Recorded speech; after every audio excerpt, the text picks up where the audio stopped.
Before I sink into the dank, sweaty recesses of Fatlogic, I just want to remind you can eat healthy without feeling deprived. And you can find nice scenic locations near your house if you look hard enough. Blake Wilson brings us. It's definitely worth interrogating why two of the biggest summer horror blockbusters, It Chapter 2 and Scary Stories to Tell in the Dark, think that one of the scariest, most horrifying things imaginable is a fat woman. Pat, by the way, replied, "Ask them about Slender Man." Embarrassment replied, "You would never see a monster called Slender Woman." Hey Mama Wolf posted, "My spouse today said they'd gained weight by sitting at the computer and eating. They said it in a joking way, but I was offended, and I felt sad, and I said, did you just conflate being larger with eating and sitting around? And I talked to them a bit, but their fat phobia always makes me so depressed. They aren't at all interested in fat liberation, and that also hurts. Words of encouragement appreciated." Vividly Ornamental replied, "That's nothing. Today my so-called friend complained about being short and occasionally unable to reach things in high places. They just conflated being short with being unable to reach things. I talked to them a bit, but they aren't at all interested in height liberation and the principle that people can be tall at any height. I was so offended. Also, everything is about me." Core624 posted, "I'm pissed because my effing gynecologist put on my chart I'm morbidly obese due to high calorie intake and not effing asking to talk to my dietitian. My body holds on to fat because I have an eating disorder, which is a lack of effing eating and stress from PTSD." Someone replied, "Grr, my cousin and I were just discussing this crap. I don't eat enough, my body goes into starvation mode and I'm fat because of it. It makes me so mad that WebMD's page about obesity talks about how we stuff ourselves at restaurants and then still order dessert." Just Some Guy 65 replied, "Secret Eaters called. They want to see your food diary, then follow you around." Tudufroproki posted, "I'm struggling really bad. My family and I are going to a festival. My husband parked literally a mile away and had us walk. At first I was really mad. I'm in a larger body and he is not. He doesn't understand that after walking a mile I'm worn out before we even get there. I'm freaking out because I know it's a mile back to the car on top of all the walking at the festival. I'm standing here wanting to cry. My anger has turned to hatred of myself for not being able to do what I want, and at my husband for not knowing me. Oh, and I wore my shirt inside out so everyone could see what size I am on the tag. My husband said he hadn't noticed. I told him that's because he doesn't see me. Meh." Bowline on a Bite replied, "I'm torn between feeling bad for her and being incredibly aggravated by her. You're at a festival. Quit whining on social media and be at the festival. Husbands aren't usually mind readers. You have to tell them things using audible words. Tell him to come pick you up at the gate near the disabled parking when the thing is over. Before leaving the house, give yourself a quick once over to make sure your socks match and your shirt isn't inside out. No one else can get your S together for you. You have to do that yourself." Anti-Apocalypse replied, Wait. Hold on here. Communicating by articulating thoughts rather than shooting bitchy faces and inflating trivial incidents that are unpleasant to you into something that is a grand commentary on the quality of your partner's devotion and attentiveness to you in a semi-hysterical tone? How is anyone going to ever have a happy and healthy relationship that way? The Shadow of a Fool posted, "Overeating is a myth. Hashtag it's called reactive eating and your body needs it. Hashtag or often is just called eating. Hashtag simple as that. Hashtag food is good. Hashtag trust your body. Hashtag it knows what to do with food." And if you're just listening, the hashtags are on the words it's, or, food, simple, trust, and it. There's no way she's getting any utility out of that. Haddock420 posted something in a different group, but still related to Fatlogic. George Bush Sr. sent out the following memo in 1992. The White House, Washington, February 6, 1992. Memo, important announcement. This is an all-points bulletin from the President. Subject, my dog, Ranger. Recently, Ranger was put on a weight reduction program. Either that program succeeds, or we enter Ranger in the Houston Fat Stock Show as a prime Hereford. All offices should take a formal pledge that reads as follows. We agree not to feed Ranger. We will not give him biscuits. We will not give him food of any kind. In addition, Ranger's access is hereby restricted. He has been told not to wander the corridors without an escort. This applies to the east and west wings, to the residents from the 3rd floor to the very, very bottom basement. Although Ranger will still be permitted to roam at Camp David, the Camp David staff, including the Marines, naval personnel, all civilians, and kids, are specifically instructed to rat on anyone seen feeding Ranger. Ranger has been asked to wear a Do Not Feed Me badge, in addition to his ID. I will, of course, report on Ranger's fight against obesity. Right now he looks like a blimp, a nice, friendly, appealing blimp, but a blimp. We need your help, all hands, please help. From the President, George Bush. Is that my ex? Posted the following reply from the dog. Not real, by the way. The White House, Washington, February 7th, 1992. Memo. Important announcement. This is an all-points bulletin from the first dog. Subject, my human, George. The Office of the First Dog would like to remind all staff, including the Marines, naval personnel, all civilians and kids, that snitches get stitches. This is not to be confused with our bitches get kisses policy pertaining to bring your pup to work every Friday. From the First Dog, Ranger. Constant Trigger brings us. Over 300,000 deaths in the US a year are attributed to obesity. Obesity is second only to smoking as a cause of premature death in the United States. Obesity is known to be a major risk factor for breast cancer in postmenopausal women. It also may determine the rate of breast cancer cell growth and tumor size. I personally felt this post was unnecessarily negative, not motivating. It was disheartening, in fact. We already know we have this illness for various reasons. Would you post something like this in a cancer support group? I see lots of posts lately on this group, blaming those who suffer from weight problems with poor lifestyle choices. While that may be true for some, it's not the case for everyone. I find that very judgmental and narrow-minded. If that's what this group is becoming, I will probably show myself the door soon. If I were in a cancer support group, I'd like people to post things to avoid to prevent cancer. If I were in a drug addict support group, I'd want facts to help support me get through my addiction. If this page is only designed so we can cry about our weight and not do anything to fix it, then I want out. This isn't a support group, this is an enabling group. You're so dumb, sorry. Look up severe hypothyroidism, severe PCOS, Cushing's disease. These plus more are beyond someone's control. So you blame the cancer patient for getting cancer. Wow, you blame the person, not the cancer. If you're going to be negative or demean people in this group, you need to be removed. Lord have mercy on y'all. I'm so disappointed in some of you. This is informative. Maybe some of us need to hear this to keep ourselves motivated.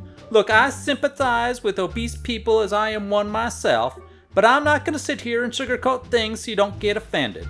These are facts. Get over yourselves. He posted this to help us. If you look at this and get angry and offended, you have bigger problems than just obesity. Let that sink in. It may help you live a longer, healthier life. Is this a support group or an enabling group? I don't know about y'all, but I want to get healthy. I want to do what I have to do. I don't want to sit around and feel sorry for myself. That does nothing. If you want to be successful in your weight loss journey, it starts with you. First thing is realizing your faults and your own blame in your obesity. And second, your attitude toward facts and people who are trying to help you. Don't play the victim role. You're strong. Y'all are better than this. You say you're obese, but your profile shows a very skinny person. Try again. I see no success in a lot of people's future because all I hear is whining. You're skinny. Why are you on this page? I thought a requirement was to be over 300 pounds. Are you here to put us down? Which, after I see your comment, that's all you're here for. Better I should report you to the admins for lying to get in the group. I believe it's actually to be 100 pounds overweight. There are quite a few people here who have started out heavier and have lost weight, though, and have chosen to stay to support others and get support. Scarlett Harley replied. The actual equivalent comparison, which nobody would be able to even try to justify, would be Cancer Support Group. Welcome! I see that you're new to this group, so you might not be familiar with our rules. We're here to support each other, not spread negativity, and a look at your profile shows that you've recently had your tumor removed, and that you'll be pursuing a follow-up course of radiation. That really isn't what we're about here. We don't want to encourage people to mutilate their bodies or engage in repeated long-term behavior designed to counter what naturally happens to the bodies we live in. We're sorry that you hate yourself so much, but we can't have this kind of disordered thinking in our midst. Don't you know that not one Victoria's Secret model has proudly displayed cancerous growths? Educate yourself. Posted from Girl from the Ville. Diet culture and fat phobia is so bizarre. How did society convince us that we need to starve ourselves and suffer for thinness in order to obtain the ultimate prize of causing male inflammation? And other women support this? My value exceeds what I can or can't do to a man's junk. Prince Sarah. Joke's on OP. I lost weight and I still don't think I'm attractive. Elmere 2000 brings us. During the Minnesota starvation experiment in the 1940s, eating 1,600 to 1,800 calories per day starved the men in the experiment, and to heal they ate 5,000 plus calories and sometimes up to 11,500 calories a day for months. Don't count calories. It doesn't work the way we think it does. Also, the men didn't count calories to heal and refeed themselves. There was no cap on what was acceptable. They ate what they were hungry for, which was a lot. And the people doing the experiment were the ones counting the calories. Stop counting.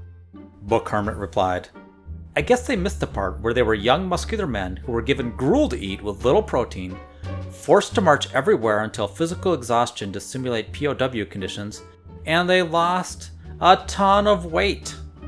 Then they were in the refeed phase. They also gained weight.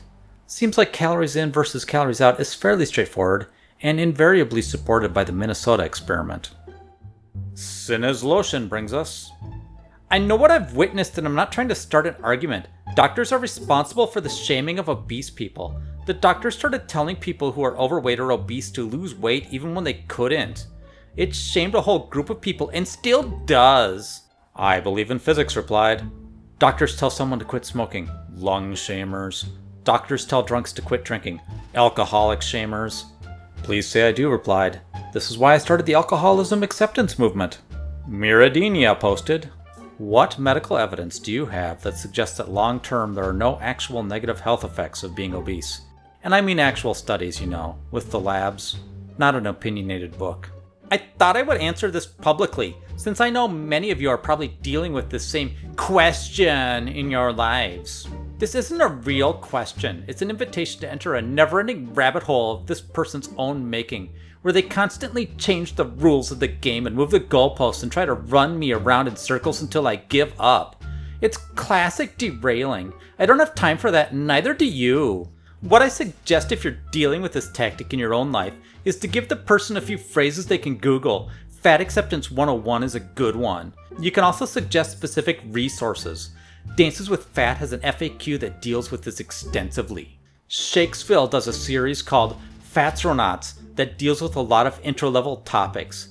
This blog post by Kate Harding called But Don't You Realize Fat Isn't Healthy has tons of links to all the studies you could hope to read.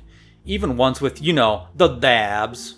Also, by the Fat Nutritionist, a little 101 I Get to Exist, which I feel like really gets to the heart of the matter so far as I'm concerned. The point is, you do not by yourself have to reinvent the wheel. Many great writers have already taken on these questions and have done the research to hunt down links and to think through and make compelling arguments. You should always feel free to point people in that direction, and if they are serious and genuine in their questions, they will take the time to do all the reading that I and many others have spent our time on. I believe that these resources will answer most of their questions. If they aren't willing to do that, then I don't find their questions to be serious and I feel free to ignore them. You should too. Just a reminder, you are not personally responsible for other people's education. If they truly want to learn, they can take the time to do the reading. My video series on fat activism basics is another resource. OCR Amazon summarizes this whole interaction. Person 1, I want lab studies. Person 2, okay, here's an FAQ from a famed liar's BS blog. Checkmate. The following comes to us from Dorkita. My 15-year-old daughter had a physical. The doctor praised her first off for having a perfect BMI, right in the 50th percentile. I wanted to scream. Later I told my daughter, this is how diet culture works. Ma'am, your child is perfectly healthy. Not on my watch. Elmere 2000 brings us. I've been dieting longer than you've been alive, but tell me again how I'm just doing it wrong. Been there, done that. No, it's not as simple as eat less and move more. It's not just calories in, calories out. And it's not that I'm just lazy. There's so many variables that affect if someone can lose weight and what happens once the diet stops. Then of course there's the biological component that makes it more and more difficult to lose that same weight the more you've dieted. The most impressive thing I've done in the 20 plus years I dieted was not the dieting or shrinking my body. The most impressive thing has been coming out the other side. Being able to see what I was doing to myself through an objective lens and effing stop abusing my body like that. Get fit, Kit replied. Notice where she said, once the diet stops? This tells me you weren't just eating less and moving more. You weren't just eating healthy foods and exercising.